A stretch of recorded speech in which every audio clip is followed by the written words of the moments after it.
All right. All right. It's live. We're going to let a few people get in here. How goes it, my friend? It goes well. It goes well. Yeah, it's been a minute. So, Yeah, it has. what's that? Yeah, it has. Yeah, we'll change that up. The world's starting to open back up a little bit. Florida's, Florida. So we'll see pretty soon. Yes, it is. All right. So for everybody just joining us, this photo right here probably looks pretty familiar, right? And the gentleman with me today, our dear friend David Mickey Evans, took that photo and did a few other things with that movie as well. Yeah, I won't steal that thunder, but we've worked with David now for about a year, I guess, or close to. And we made something super special. Now, obviously, you know us, dugout mugs. We take the barrel of a baseball bat, we hollow it out, and we turn it into probably, well, without a doubt, the sickest beer mug on the planet. And what we did is we took that iconic photo, and you can probably see here, and we wrapped it around one of our dugout mugs. And it's called the David Mickey Evans edition, as you can see right there. And you can get it at dugoutmugs.com/legends never die. And David did something a little extra special with this offer. And every single mug comes with an autographed 4x6 photo in there of that iconic photo. But so check that out if you get an opportunity. But today it's opening day. It's kind of a cool day for baseball and baseball fans because last year was an absolute wreck. And we're back. We're back, and it's kind of obvious who you're rooting for, and that's awesome. But how you been, brother? Fill me in. What's going on in the world of David Mickey Evans these days? Writing a new picture, trying to wrangle the rights to a famous book by Scott Odell called The Black Pearl, which I really want to make a movie out of. I got a Sandlot television show at Disney Plus, which we sold and set up to them beginning of last year. But because of the Fox acquisition, the gears of studios like that grind very slowly. Yeah, and LA's been kind of shut down. I mean, right? Like, yeah. It's a little bit opened up. Yeah, it's been locked up. It's no. But, film production was down forever. And it was hell to get back onto a set. I mean, my wife's working on an Apple TV show, Walter Mosley limited series in Atlanta, and they got a crew of, I guess, 150 people, and they all get tested for COVID 3 times a week, like mandatory. Wow. It's and everybody's they call them the COVID czar on sets, and it slows everything to a crawl. And, things go, budgets go up, and so on and so forth. Now it's starting to go away, so maybe by the middle of the year. Because I have another picture I'm going to go do in Iowa called The Sacred Acre about the great high school football coach, Ed Thomas, which I've been writing for a long time. And we've got the Sandlot prequel, The Legend of the Beast, which takes place 12 years before the original Sandlot. And then this movie, no spoilers, but it's the original 9 kids in the same place who actually built the Sandlot. Oh, that's cool. Yeah, Mr. Myrtle's in it. Mr. Myrtle's junkyard is still there, right next to the Sandlot. In 1962, it's not there. So in 1950, it is. And they go on this adventure, and funny things happen. That's cool, man. When's that supposed to come out? Any idea? Obviously, things are strange, but it's strange, and the gears grind slowly. And look, I'm pretty confident they're going to give us a go date this year. It might be next year that we shoot that picture, but the Iowa picture is going to go this year for sure. So man, it's good things happen to he who hustles while he waits. Hustle while he waits. Yeah, I think we've adopted that over here as well. Yeah, you're patiently waiting for a good season, but we've been hustling, making a lot of happy customers with a lot of dugout mugs. So, oh yeah, man, I've got all mine up here. I can't move my iMac, but they're all up there. All the ones cool LA Dodgers one you guys gave me. Yeah, and the they got a squad this year, huh? Yeah, dude, that's my boys. I know. You know, Did you make it to any of the World Series? I did not. I watched every single one of them, and I'll Oh, tell you I wish what. I would have known, man. I had tickets every game. I didn't even Really? think about it. Yeah, I didn't even think about it. I've been to. I'll tell you what I was most happy about was the skipper. Tommy Lasorda hung around long enough to see him, win one last one before he went over the Rainbow Bridge. Kind of poetic, wasn't it? Well, dude, you couldn't write anything better than that. I told you how I met him, right? No. Okay, so How'd you meet him? I met him briefly. I was in LA for an award show, and he was a great dude. Like I had an opportunity to chat with him for a couple minutes, and just a good, happy guy. Happy dude, always gregarious, always has a kind word. He was just so great. So in the Sandlot, in the script, it's written to begin and end at Dodger Stadium, and the producers couldn't get permission from the people that owned it at the time to shoot there. So my director of photography, Tony Richmond, who's a legend, is a Brit. He said, and I was complaining it to him. I go, how the hell are we going to fake Dodger Stadium? And he goes, why don't you just get Dodger Stadium? I said, they won't let us use it. He goes, what? And we were in LA at the time. He says, right, mate, I'm going to come and pick you up. So he comes over in this little, 60s MG Roadster car, completely redone, little convertible thing, because he's a Brit. And he lived on Sunset Boulevard, picks me up. We race through LA and we go to Dodger Stadium. There was no game that day, but for some reason there were security guards at the toll booth things where the parking is. Tony blows by these guys going, hello. And then they go, Tony, and suddenly I'm like, shit, this guy's like a VIP here at Dodger Stadium. And we go all the way around to the clubhouse area, park the car, get out, walk past security. Hey, Tony. And we walk down the hall. He knocks on Tommy Lasorda's door, and the skipper goes, come in. We walk in, and there's Tommy. It's a hot day. He's in his underwear, tidy whities. Okay, with his feet up on the desk, when a phone call. Oh God, there's a visual. And I'm like, this actually? Like you're being punked, dude. And so Tony goes, right, this is David. He's making a great picture. Kids baseball with a dog. And we want to shoot here for a day. He goes, when do you want to do it? And so I go, well, look at the schedule. I go, well, this day. And he looks at the schedule. He goes, okay, just show up. And we left. And that was it. Just all you got was you got the thumbs up from Lasorda, huh? From the Godfather, man. He gave us the nod.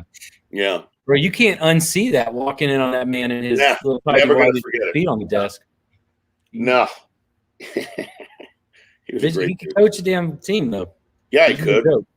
I mean, him and Vince Scully are the Dodgers, Yeah. That's awesome. Cool.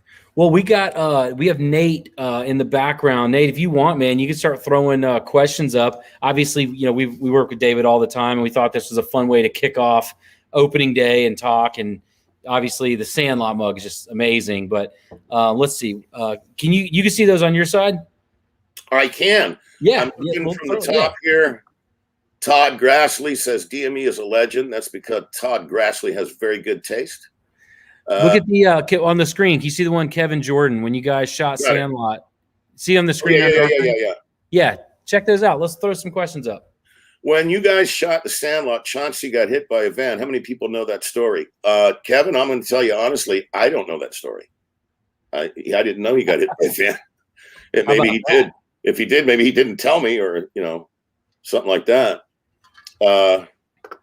Scott 40, or how can I get your autograph? Hit me up on Facebook, Scott. Or a mug comes. But get a mug. Yeah, you get a photo with my signature on it with a mug. Yeah, you get the listen. This is the best deal. I think it's it's like $69.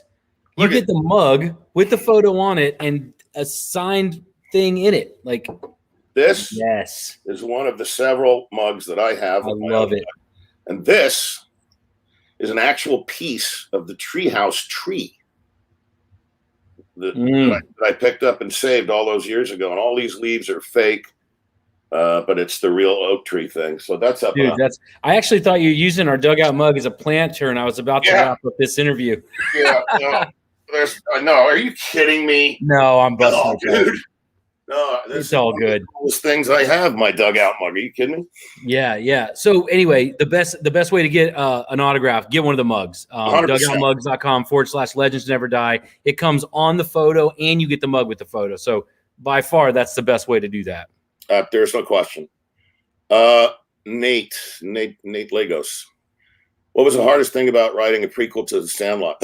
Dude, the terror that I wouldn't be able to live up to the original.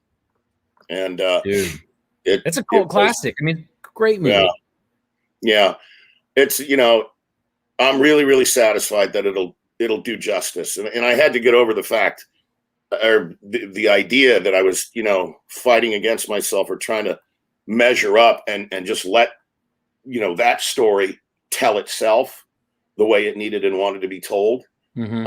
So I had to get out of my own way. And that took a little while. Yeah. There's a bunch of them. Let's see. Well, I'll let him find. I love the Sandlot. Thanks, Jason. Glad you got one, brother. Looks like you serve. We appreciate your service too, by the way, my man. I see, Kevin. The most memorable scene is Chauncey when he kissed Wendy. That scene took a lot of outtakes. P.S. Chauncey did it on purpose. He said he stretched it as far as he could. But well, the real story of that is he was nervous, like shaky, anxious, nervous for weeks before we did that scene. And he just kept asking me, Dave, what do you think we're going to shoot that scene? I don't know, pal. And the next day, so we're going to shoot that scene today? And it's just on and on and on. And which was perfect because the more he had to wait, the more anxious he got, the more goofy he got about it. I mean, he's a 12-and-a-half-year-old kid. And they didn't know who was going to play Wendy until the day she showed up. And Marley's a beautiful girl. And all those 12-year-old boys were, just catching flies, man. So I took them aside and right before we did all the preliminary stuff, and then we're going to do the thing where she's going to give him mouth to mouth. And I took him into a corner of the pool and I took a knee because he was short. And I said, you listen to me. You keep your tongue in your mouth. Okay. And he looked at me for a second like, what do you go? Okay. All right. Okay. Yeah. Okay. Of course. So we did one take. He nailed it.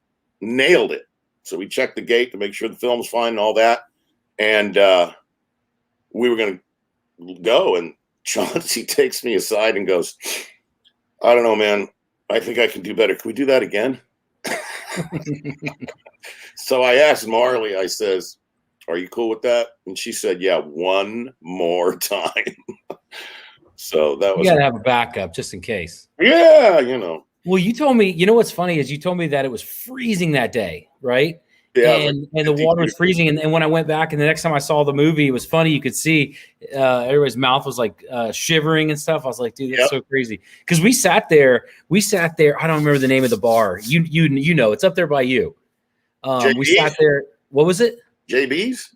Yeah. So we sat there at JB's. Yeah. And you were telling us, we were just talking, having some drinks and talking about the movie and baseball and everything. And some of the stuff you were telling us is really cool because the second time 102nd time, I went back there and saw the flick. I was like recognizing some of the stuff and the tree. I think the tree, you just showed up the tree in the mug. Yeah. That's a cool story. I didn't realize that. That's a story worth sharing, I think, honestly. Well, a lot of people don't know that. Yeah, not hardly. I mean, I've told it a few times, but what happened was we needed a really big tree, like what do you call it? A specimen oak, because it was supposed to be Southern California. We shot it all in Salt Lake City.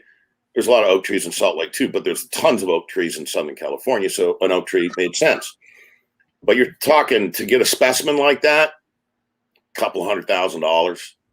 And we did not have that in the budget at all. So we started to make plans to make one out of concrete and shit like that, where that was going to be expensive too. And one day my production designer, Chester Kaczynski, is driving to work in the morning. And he's driving near this house that really old house, like 100-and-something-year-old house, beautifully restored house. And there's an old dude out there with a chainsaw starting it up to cut down that tree. And so Chester stops and goes, "Excuse me, what are you doing?" He goes, "I'm going to cut this oak down." And he goes, "Why?" He goes, "Because it's wrecking the foundation of my house. It's right next to the house, you know." And Chester says, "Can I have it?" And he goes, "What, the whole tree?" He goes, "Yeah. Can I have the tree?" That'd have been awesome. And he goes, "Yeah, you come over here and you get guys to cut it down and get it out of here. You have to take it away. You can have it." So they went over there with some arborists and stuff and cut the tree down, put it on like a 50-foot semi flatbed. And then the next day, really early in the morning, like at dawn, they had to take down power lines on the route to where the set was. And just what do you call it? The landline telephone. Remember those landline telephones? They had the big curly cord on it. Yeah. Yeah, exactly. Rotary. And they trucked that thing over and they dug a huge pit. My God, it must have been 10 cubic yards or more of cement and stuck it in the ground. And then because it had to stay there for like 4 months and be green all the time, they stripped. There must have been a couple of million leaves on it. They stripped every single leaf. And the ones I just showed you up there, those leaves are actually satin and vinyl. And every leaf on that tree in the movie is fake. Movie magic. Taking forever. Oh, it did, dude. Yeah. Oh. Had a lot of people. That's awesome. All right, Nate, there's some more questions up there. Let's see what we got. Oh, how is it working with James Earl Jones? This guy's a legend. James Earl Jones is a legend. And James Earl Jones is the most gracious, nicest man you'll ever meet in your life. And yes, he is his physical presence is very intimidating. But I don't want to call him a teddy bear, but he's just a super nice man. And he didn't believe I was the director because the way I got him was my AD, Bill Elvin, may he rest in peace because he died.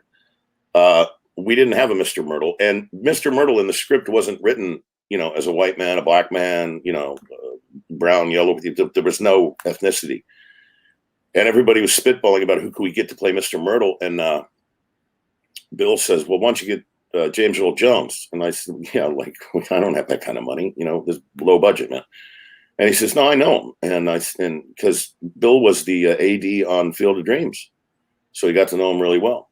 And he just called him up and sent him the script. And like 2 days later, he called me and said, it was actually. He says, "Look, I never would have played with Babe Ruth. I would have been in the Negro Leagues because of that time, blah, blah, blah, blah, blah." So I quickly rewrote the end of the movie and his dialogue. And he was there like a week later. And he showed up. And I was like, skinny 27-year-old dude with a Salt Lake Bees hat on. And Bill goes, "This is David." And James goes, "Where's the director?" And Bill goes, "David is the director." And he looks at Bill and he goes, No. "Where's the director?" He didn't believe it, man. And I don't think I did more than 2 takes with anything. He just has the most. He looked at the script. He said, "Give me a second." Whole page of dialogue. 2 minutes later, he goes, "Okay, I'm ready."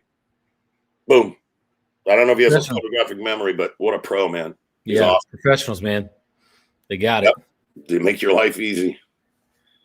Oh, Fox Brains. Why am I not drinking out of my bat? Because I can't bear to pour any liquid in it. That's why. And it has a stick in it. And it's got a stick in it. Let's see, Kevin, with the famous scene at the carnival where they chewed the chew, was it really chew? No, I couldn't imagine. Oh, dude, that's you're already fighting child labor laws, dude. I knew it. You don't do that. No, you know what it was? It was turkey jerky cut up to look like tobacco. Nice. Excuse me. Yeah. That's funny. They all did a great job in that scene, though. Pretending like they were getting green in the face, like Pinocchio smoking a cigar and drinking beer with Lampwick. They killed it. That's awesome. What's your favorite scene? Well, I know the answer to that, but a lot of folks that are watching might not have watched our last one, and I agree with you. My favorite scene, personally, I mean, look, I like every scene in the movie, but it's the nighttime baseball game, because we didn't have hardly any time to shoot it, and we had to move real fast because you can only have kids working that age up to, I think it's like at that time it was like 8 hours a day with a bunch of breaks, and it didn't get dark in summer in Salt Lake City till like 8 o'clock, 8:30, something like that, and they were going to turn into pumpkins like at 10, and I had like 9 little moving close-ups of this or that. I had to launch a ball and have it land in a place. It was really, really hard to do that, but I just had that scene needed to be the most American scene. Just scream America, and I had to have every one of those pieces to make it work. And then when we got the Ray Charles song, and we screened the picture, everybody was bawling their eyes out, so it worked. Yeah.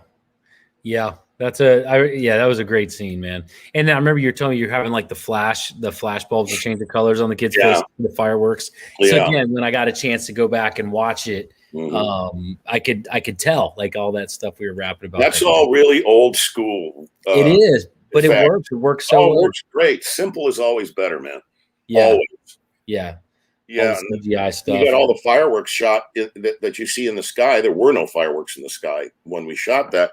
It was during the 4th of July. I sent the camera crew up to the top of a hotel in downtown Salt Lake City, and they just filmed all that.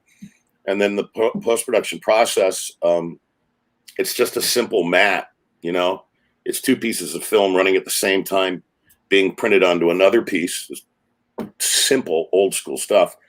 But it worked perfect, That's awesome. There's one, Nick. Yeah. Would you change anything about the movie if you could? That's interesting. That's an interesting question. Anything you see, every time you see it, you're like, damn, I wish I would have done that different. No, not the movie proper and not the story. I would like a couple of scenes that I was forced by the producers to take out. I'd like them back in. And I hope Fox one day gives me the opportunity to do a director's cut, because there's about 10 minutes I'd like to put back in. And there's a whole B story that was in the script we shot that was all removed from the movie because of time issues, and it's the reason that the movie takes place in 1962. Right now, it just takes place in 1962 because it does. But in the story, it was that was the year that Maury Wills broke the stolen bases record. And Benny, being so fast and stuff, Squints was always holding a transistor radio, a little wedgie thing in his ear, with the pull-up antenna. And he'd listen to Dodger games as they were playing on the Sandlot. And every time Maury would steal a base, Benny would try to steal a base. He was trying to match him, base for base. And he was doing it. And after the puke scene on the roller coaster, when they're coming out of Vincent's drugstore, if you look real close in the movie, they're all holding, or they have them in their pockets, but I think some of them were holding packs of Topps baseball cards. And they go to the Sandlot, and everybody's opening, going, "Oh, I got 5 duds, but I got the gum." And, Benny walks right up close to the camera and opens his, and a miracle happens. He gets 5 Maury Wills cards all in one pack. Absolutely impossible. And it's an omen, right? So I got to play right now. And that's the reason he busts the guts out of the ball, which then gives rise to Scotty making the big mistake and getting the Babe Ruth ball and all like that. So I'd like to put that back in. Yeah, sounds great. Yeah, I thought it was, but yeah, it's a collaboration, I guess. It always is, dude. I mean, I at that time, that was the second I was fired off my first picture as a director by Columbia Studios, Sony, and everybody in Hollywood gets a second chance. Nobody gets a third. And so the Sandlot was my second chance, and I could not F it up. And so I didn't. But I also, unfortunately, I got pushed around a little bit, but there was nothing I could do about it. Yeah. Now, because I've been doing it for so long and I have a body of work, and the Sandlot, everybody calls it a classic and all that kind of thing. I'm very grateful that I get left pretty much alone, to do what I want. That's cool. That's a good scene. Yeah, we got some stuff going. I don't know if you have any cool baseball cards, but we got some stuff happening with baseball cards right now. We have we just picked up 12,400 packs of 1989 Topps unopened. Those exist? Where'd you get those? Bro, it took me a minute, but I found them. So what we're looking to do, I think we're just going to start giving these things away. Let people have a piece of nostalgia, right? It's fun. It's the wax pack with and I'll say this publicly, don't eat the gum, because there's gum in.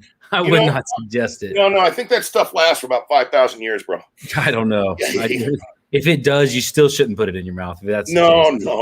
But yeah. So anyway, we got a little over 12,000 packs of 1989 baseball cards, and I think Nate's working on something right now where every order this month is going to get a pack of cards in it, or maybe it starts in like a week or something.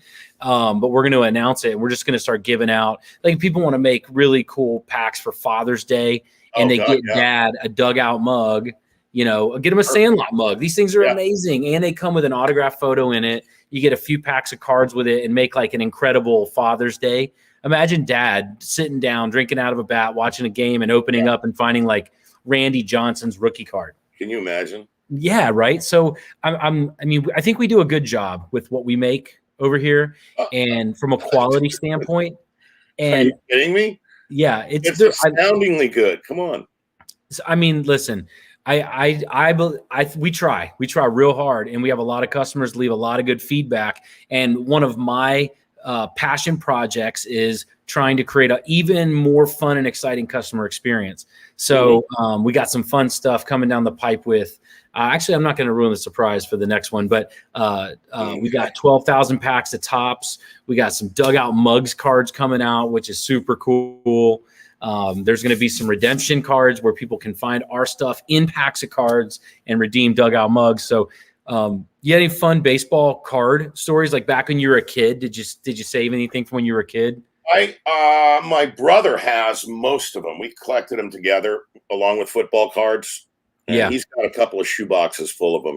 We were real poor. So, whenever we had an extra, I don't know what they were, 25 cents a pack or something at the time, we would get them.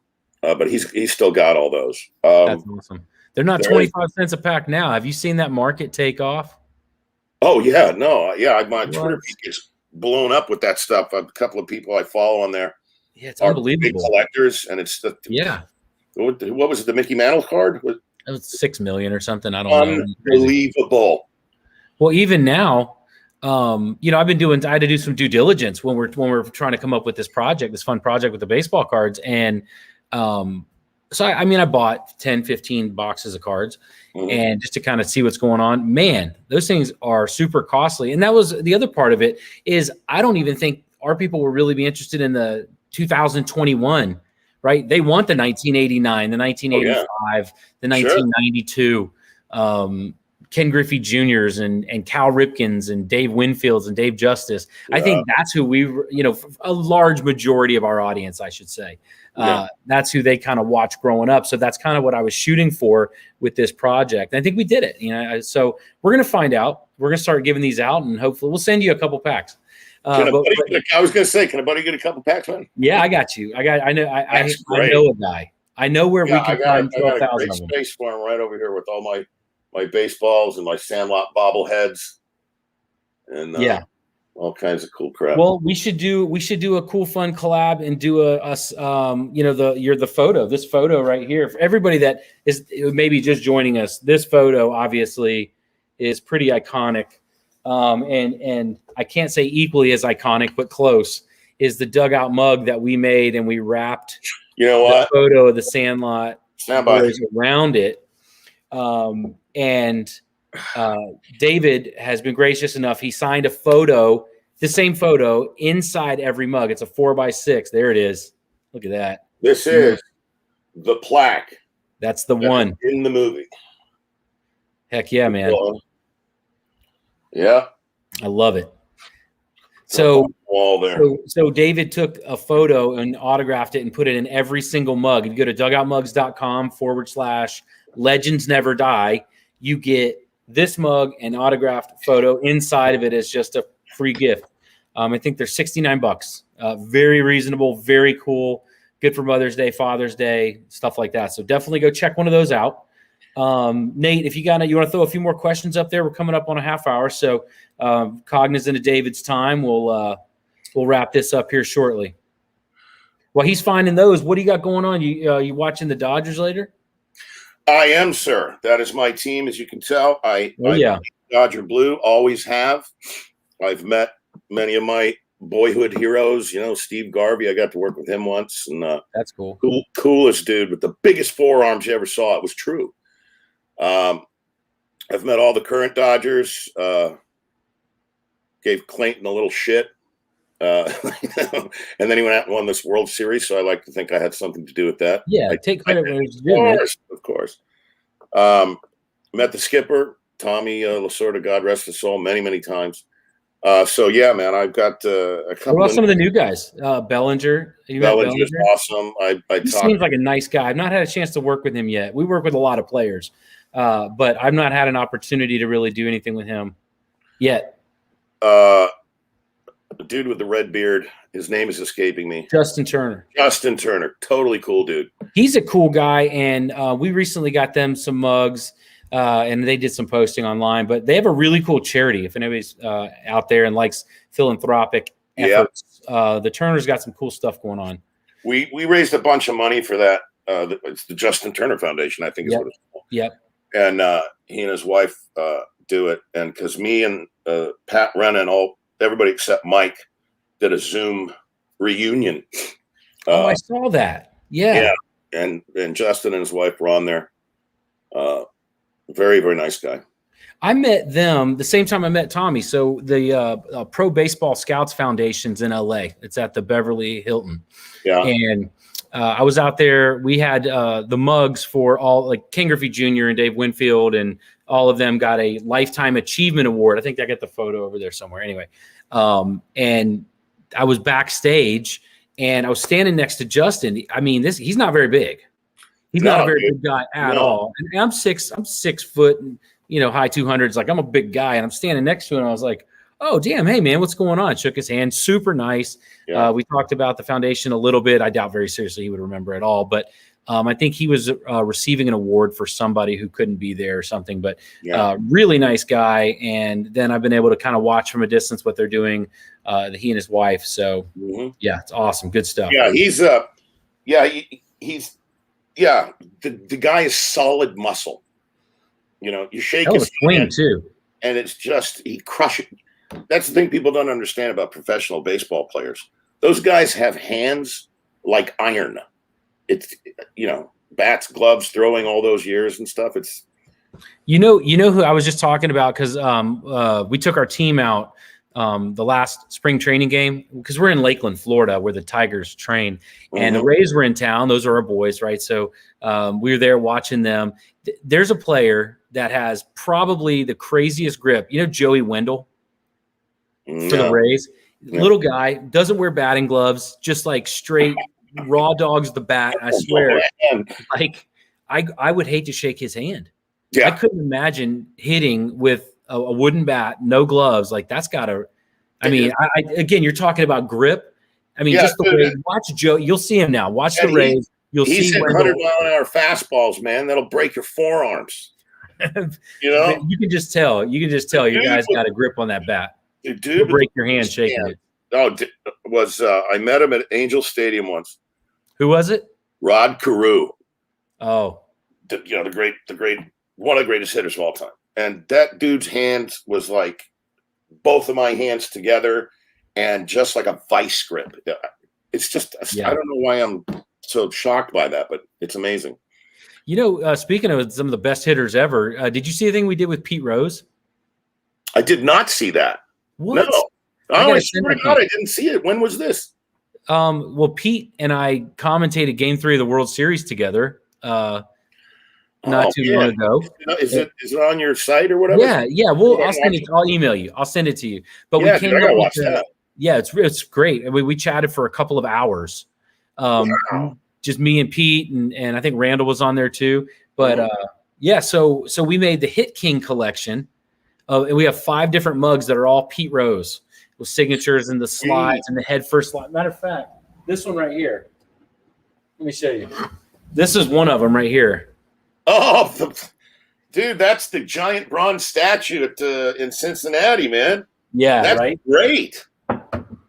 So we did a whole thing with Pete, but I've not had a chance to meet him. I met him in Vegas when he was doing, he just hangs out and does signatures and stuff back when Vegas was wide open. Right. And when COVID hit, I reached out and we struck a deal, and he's been amazing.